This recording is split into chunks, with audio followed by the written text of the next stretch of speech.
स्थानिक निवडणुकांना कोणताही ब्रेक देता येणार नाहीये, परंतु 40 नगर परिषदा आणि 17 नगर पंचायतीच्या निवडणुकांचा निर्णय हा अंतिम निर्णयाच्या आधारावर घेतला जाणार आहे.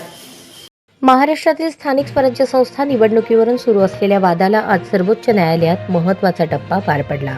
राज्यातील काही नगरपरिषद आणि नगरपंचायतींमध्ये 50% अधिक आरक्षण दिल्याबाबत दाखल याचिकांवर सुनावणी घेण्यात आली.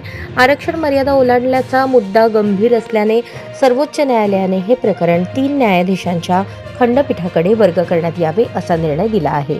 पुढील सुनावणी 21 जानेवारी रोजी होणार असून तेव्हा या प्रकरणाची सविस्तर तपासणी केली जाणार आहे.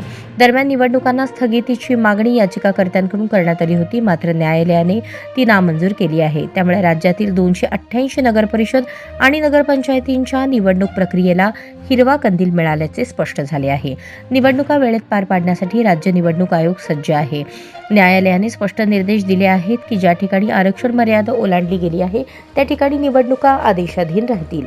या सुनावणीनंतर राज्यातील राजकीय वातावरण पुन्हा रंगू लागले आहे. स्थानिक स्वराज्य संस्थांच्या निवडणुका हा राजकारणातील पहिला टप्पा मानला जातो आणि त्यामुळे सर्व पक्ष या निवडणुकांकडे विशेष लक्ष देत आहेत.